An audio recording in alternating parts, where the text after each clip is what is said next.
Hello everyone, Earl Henderson, Primordial Defense. Thank you for watching. I have another Monday quarterback video for you. This time it comes from Los Angeles, the Hollywood area. This is an officer-involved shooting. It's going to be, I would say, kind of a quicker video. I don't have a whole lot of talking points on this, but I do have some, and I just wanted to get it out there. I'm going to play this video in its entirety, then I'll go back and hit rewind and go to certain segments of the video and talk about things I think they did right, things I think they did wrong, and just kind of explain some things going on for general people who just might not know what's going on. Also, since this is a public release from the Los Angeles Police, there's a couple of public relations kind of things in here, more informational things about cameras and tasers, stuff like that. So I'll just skip forward past that stuff and get to the meat and potatoes part. Without further ado, here we go. At around 2:35 p.m., two Hollywood patrol officers were traveling west on Sunset Boulevard, responding Code 3 with lights and sirens to an unrelated radio call. As the officers approached Fairfax Avenue, they drove into the left-hand turn lane. Prior to the officers reaching the intersection, the suspect, who was driving a 2012 Hyundai Sonata, pulled in front of the officers and stopped. The suspect then drove in reverse and collided into the front of their police vehicle. The suspect then exited his vehicle while wearing body armor under his clothing and holding his right hand behind his back. The suspect yelled at the officers to get out of their vehicle. Officers gave the command, "Put it down, put it down." The suspect ignored the officers' commands and counted to 3. He then quickly removed his right hand from behind his back and simulated a shooting-type movement. That is when an officer-involved shooting occurred. That suspect was later identified as Richard Brian Silitro Jr. The officer-involved shooting was captured on the digital in-car video. Most marked vehicles assigned to patrol have a camera mounted inside, which activates when the emergency lights are turned on. The camera can also be manually activated. These digital in-car cameras have a buffer of video. Here's the digital in-car video from the officers involved in this incident.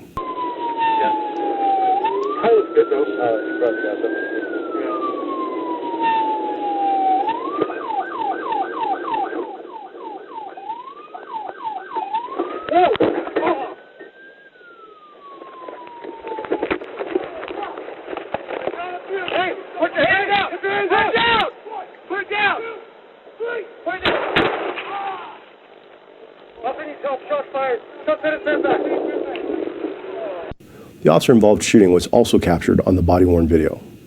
Body-worn video cameras are used by most officers assigned to an angle. The angle of the camera, audio and video will turn on prior to activation. This feature. Here's body-worn video from the officers involved in this incident.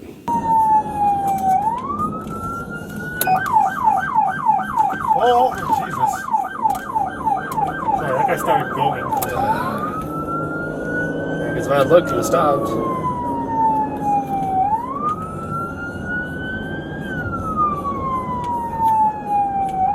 Yeah, you're gonna go up Lookout, or up Laurel, make a left on Lookout, and clear right. And just gonna go up Lookout all the way.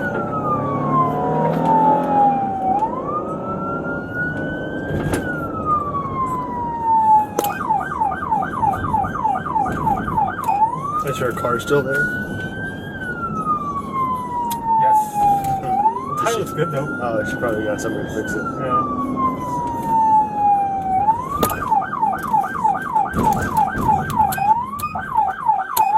Whoa!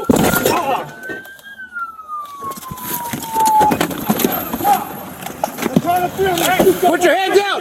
Put it down! Put it down! Put it down!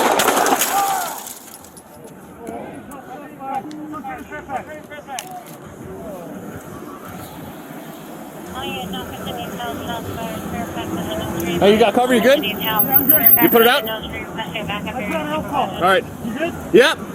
Hey, let me see your hand! Hey, roll to your stomach. Roll to your stomach.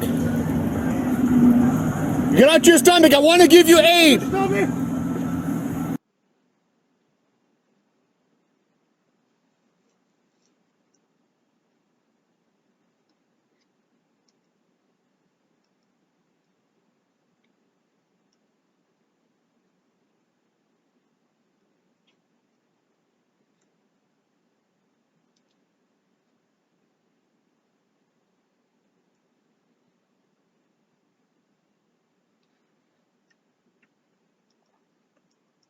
Additional officers arrived at the scene to assist with taking the suspect into custody. Officers approached Salitro to render aid and observe the body armor. Hey, put your arms out to your side, bud. Here, I'm gonna step back. Grab my med kit from 50. Roger, BCC, handle it. It's in my helmet bag, half circular bag. We need a try, yeah. Unit on Sunset, just west of Fairfax. Traffic stop BCC are requesting all units responding to the Hawk respond westbound Sunset. Westbound Sunset only. Hold all eastbound traffic. Are in route. You guys good? Truck 016, if you can just stop traffic for us. Stop the westbound traffic. We got them driving to our scene. And I need a unit to respond northbound, let's see here, Seaward. Northbound Seaward towards Sunset so we can stop. At a certain point, we're gonna need to roll up because he's still breathing. We need to render aid, once that happens. Sunset, they've got next left-hand turn partner. I need you to go around the block to northbound Seaward. Stop by eastbound traffic. Shop 004. Thank you. Grab that, bring it with us. Hey, partner, I'm going to get this traffic control for you. Yep. And we'll start rendering aid. Where's the? Does he have a gun? No gun, any weapon? No, he hasn't. Watch the crossfire shop 001. Watch the crossfire. Facing westbound. And we're gonna secure him, right? All right. All right. Who's gonna be point? I'll be point. Who's gonna secure? We need 2 to roll him over. I'll hold. Deadly. We need 2 to roll him over, or at least get the hands out. All right. Yep. Are we ready? Yep. So hands down, we'll roll him over. I'll get the left and get the right. All right. Coming On northbound you. Fairfax. Ready? They're facing westbound. Okay. So that intersection is under control. Hey, sir, I can hold directionally so it's not to them because we need to render aid. You good? All right, on you? Yeah. Let's do it. Hey, come on this side, come on this side. I'm going to hold this way just for crossfire. Go ahead. Grab the arm. Sunset towards Orange Grove. I need you to stop at that intersection. There we go. All westbound traffic. They're driving right to our scene. Perfect. Thank you. Hey, bring that. Okay, you got my med kit? Once we get hooks on, put a double set of hook on. Double set of hooks? Yep, double set of hooks. We need another one. We're good. Slow it down. All good. As soon as we get that done, let's flip them over. Open my med kit up, get my shears out. Yeah, come on. Go get the med kit. All right, let's do a cursory search real quick. Northbound Orange Grove. Cursory. Let's pat him down real quick. Selma and Fairfax. Selma and Fairfax. Okay. You want med kit? Okay. All right. Here. I need another set of shears. Does someone have their med kit, their IFAC or OFAC? Yeah. Go grab it real quick. Excuse me. The fucking vest lights. The Los Angeles Fire Department paramedics responded to the scene and determined Salitro deceased. Investigators recovered a ballistic vest and the item held by Salitro at the scene and booked them as evidence. There was no weapon found. Richard Brian Salitro Jr. was a 34-year-old resident of Rhode Island. In the next several months, the LAPD will continue to investigate. All right, so I'll bring that volume down and go back into the beginning of the video. So these two guys they're going to something involving lights and siren, and they're just going down the road, and all of a sudden, crazy dude wants to get out in front of them and put his car in reverse and ram it, which I think the vehicle cam would be better at this point to watch. So this dude's got like some weird stuff all over his vehicle. Kill me and remain a slave to this game forever. And then in some of the body cam footage, you'll see some of this same kind of type of lettering on the side of his vehicle. Not sure what it says on the side, but yeah, anytime you see a car that has little letters like this spelling out messages on their car, that's a pretty good clear indication that the person you're dealing with is psycho. This dude was obviously not all there. He was a few fries short of a Happy Meal. And this is a clear-cut suicide by police. And pausing this video, this is an interesting view. Looks like a bunch of little kids inside this window. Yeah, so I guess they got a heck of a show turning back and watching. But anyway, this is a clear-cut case of a suicide by police. This guy obviously had no regard for anyone else's safety. I guess he was just not capable of self-terminating, and he had to get other people to do it for him. That sucks. I hate it when people do this because it puts other good people in positions to have to do things they don't want to do. And people who do this are assholes. Oh, this is an asshole right here doing an asshole thing. Put your hand down! Put it down! Put it down! Put it down! So, I mean, he left him with no choice. He did move in such a way and act in such a way that it would make any reasonable person think that this guy had a gun and was about to pull a gun out. I can't blame these officers for shooting. I probably would have shot as well. They fire at him. I know, obviously, this officer fires. He puts, I'm assuming, his first round hit.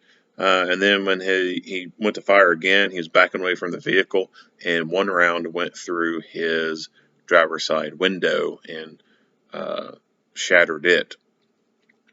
And who knows where that round went. It could have went through the glass and actually hit him, or it could have went and hit the pavement somewhere and ricocheted down the street somewhere. I don't know. Don't know if the passenger fired rounds or how many, if they did, and how many they fired. But this guy gets hit. He becomes incapacitated. I think at first he's probably mentally incapacitated. You hear him moaning and rolling around on the ground. And he very well could have just been physically incapacitated at that point. It's hard to say based on kind of the shaky video and whatnot. But here we go again with these classic LAPD radios that are size of bricks, and them, for some reason, not embracing the use of shoulder mics. I don't understand what it is about LAPD and them with these big old brick radios and always having to pull the damn thing out and talk on it and put it back in his pouch instead of just putting a shoulder mic on the thing. I don't get that. And another thing that's kind of interesting is I'll hit the replay on this again, and I'll try to pause it just right with the radio, and I couldn't get it. But it looks like he has his antenna bit in half and held in place with like a rubber band or something. As a former administrator of a department, and having been in charge of inventory and procuring radios and knowing how much those radios cost and the antennas, and knowing that, bending them like that and doing that stuff to them can break those antennas, and those freaking antennas aren't, they're not by any means cheap. That annoys the crap out of me when I see that. That might just be a little minor OCD thing for me, but when I see people bending their antennas like that, that just annoys the shit out of me. If this antenna is too long for his liking, he could very easily get a shorter antenna. If his agency doesn't provide it for him, then you know what, he just might need to cough up the money on his own and buy his own little short antenna and put it on his radio. He certainly doesn't need to be damaging taxpayers' money to bend his freaking antenna down and keep it in that bent shape. Again, might be just a little small OCD thing for me. Obviously, I'm not a taxpayer in Los Angeles, so it's not like it's affected me too much. But overall, that does kind of annoy me. Hey, you got cover? You good? You put it out? All right. You good? Yep. Hey, let me see your hand. So the guy does move around a little bit. Initially, he's on his back, and later on in the video, when they do make the approach, he's on his stomach area. So it's hard to say, especially when they keep throwing up the captions here at the bottom to see exactly what's going on with him and to know whether or not he actually is physically out of the fight as far as the physical incapacitation goes.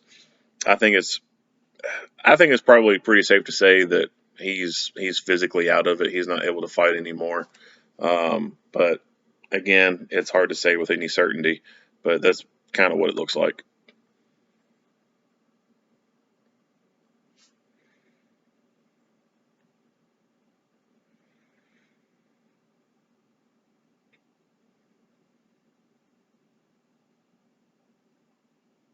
There's that bent antenna. Additional officers arrived at the scene to assess body armor. Hey, put your arms up. So he's laying out in the middle of this road right here on his stomach. All these other officers show up to help out. And they take a few minutes to kind of get things together and come up with a plan. Meanwhile, while they're talking and trying to get a plan, To your side, bud. everyday life is going on. There's step back. traffic Grab my med kit. coming down the street off to their left. And, you know, if this guy was not out of the fight, let's say he started to roll over and start shooting at them. Well, if they returned fire and they start missing some rounds and hit the ground around him, well, those rounds can ricochet and go and hit vehicles and whatnot, and these people would be at risk. So they eventually shut down traffic, but it takes a minute for that to happen. Meanwhile, they're still trying to coordinate and figure out what they're going to be doing, what's going on, who's going to do what, and you know, by this time, who knows? I don't know what this guy's physical condition is. It's possible that by them waiting for backup and whatnot, they could have saved his life by rendering aid sooner. Or this could have been a matter of he could have been shot exactly the way he was in the middle of an emergency room at a hospital, and there's still nothing that could have been done for him. I don't know. There's no autopsy report associated with this. Have no idea. But they do take their time figuring things out. And you know what? That does not bother me in the least bit. I don't care that they took all this extra time to coordinate who's going to do what and go shut down traffic and who's going to go hands-on with him and who's going to be on lethal. That doesn't bother me one bit. This guy, he brought this upon himself. If he just happens to bleed to death because these officers want to take the extra time to coordinate and make a safe approach and every one of them be safe and get to go home at the end of the shift, so be it. If he ends up bleeding out during that time frame of them coordinating, oh well. This guy wanted the smoke. He brought it upon himself. End of discussion.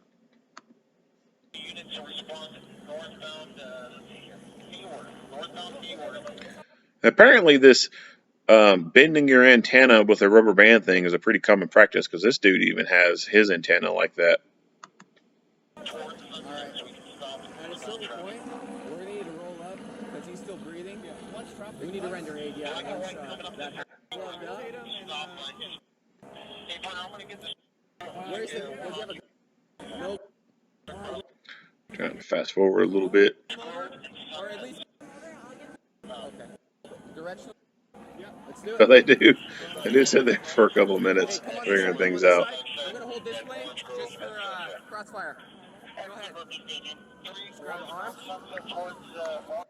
All right, so you see, and this is, I didn't mean to pause it just to see her radio, but I was wanting to show the vehicle, and that looks like from this angle and the way, and it's hard to tell because the footage is a little fuzzy, but that looks like he's at 666 on his mirror right there, and it's really hard to make out what the side of the car says. But like I said earlier, if you see a vehicle that has this random lettering on the side spelling out little messages and it has anything to do with religion on it, that's a pretty clear indication that whoever's in that vehicle is crazy. But anyway, her antenna, she's got a little short stubby antenna. Obviously, those things are available. Who knows if the department provides those? If so, then these dudes who got their antennas bent need to be getting those. If not, a supervisor needs to be writing them up for damaging equipment and tell them to go spend their own money on a little short antenna. Stop at that intersection. There we go. All westbound traffic, they're driving right to our scene. Perfect. And again, I've touched on this on other videos about cuffing people after they've been shot.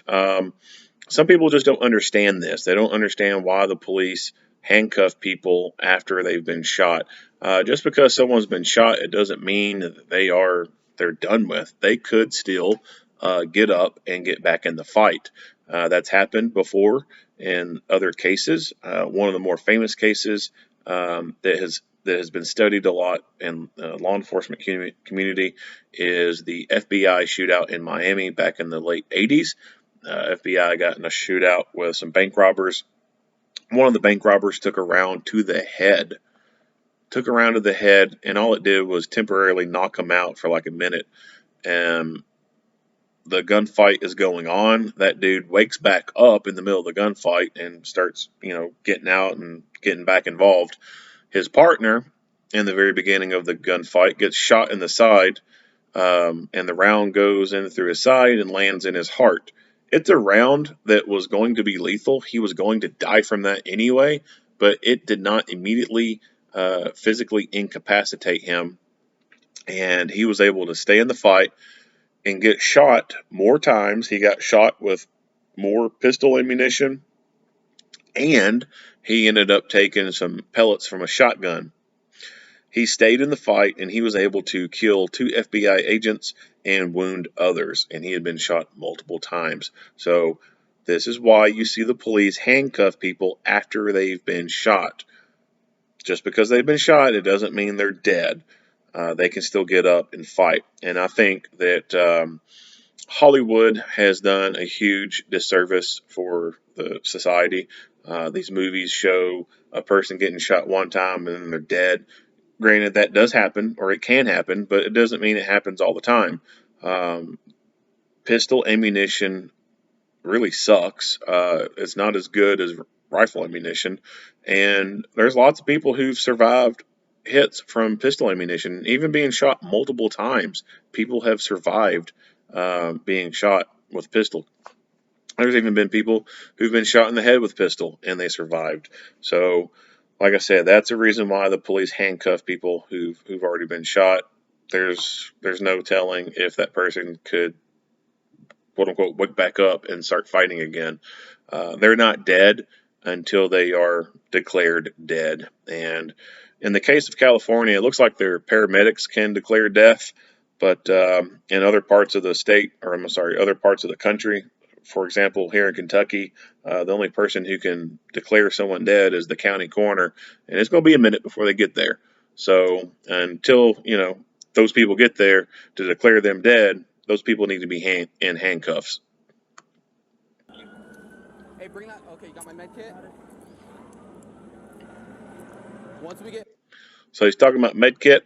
Now, multiple people standing around, he may have a med kit on his person. I don't know.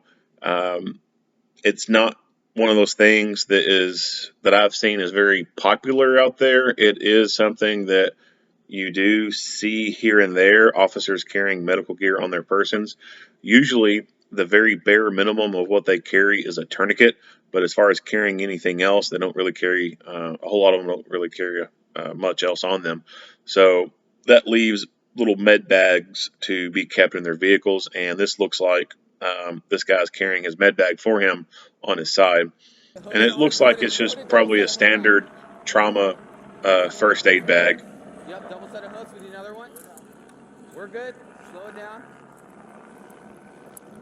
All good. As soon as we get that done, let's flip them over.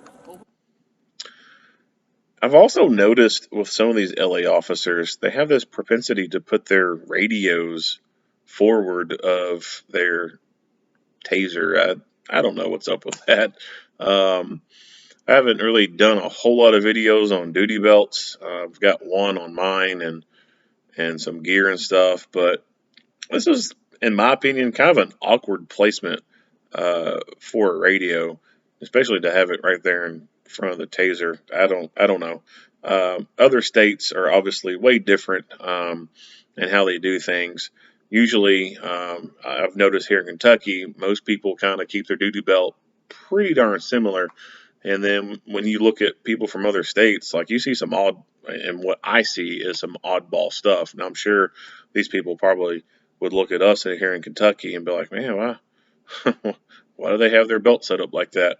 Um, but just an observation I just, just made when it came to me. Put my med kit up, get my shears out. Yeah, come on, go get the med kit. All right, let's do a cursory search real quick. Cursory, let's pat him down real quick.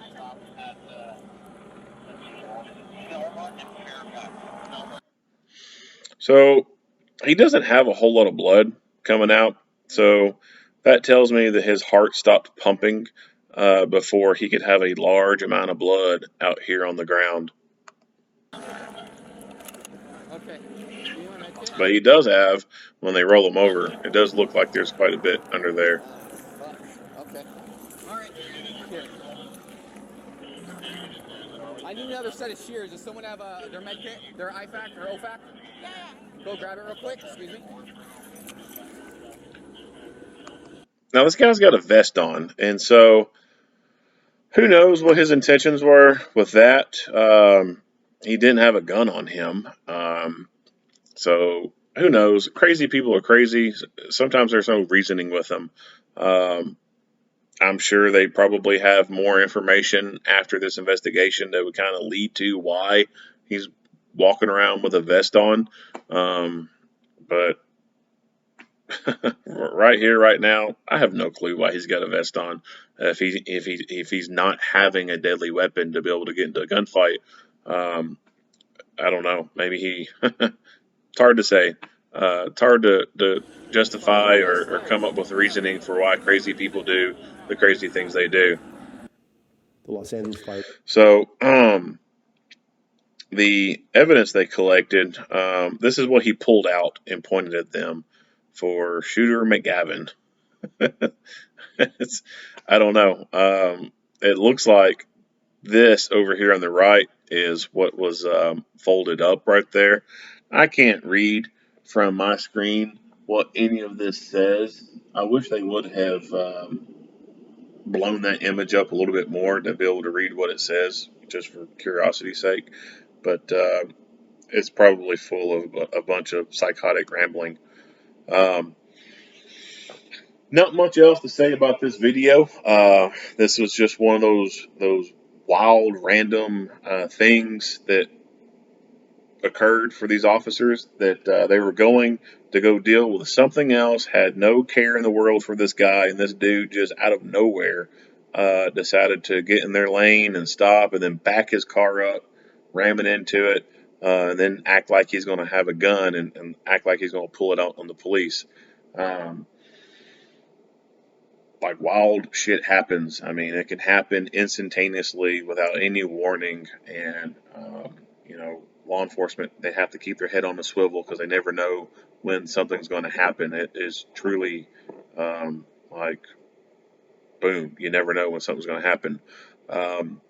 It's unfortunate that these suicide by police incidents occur frequently.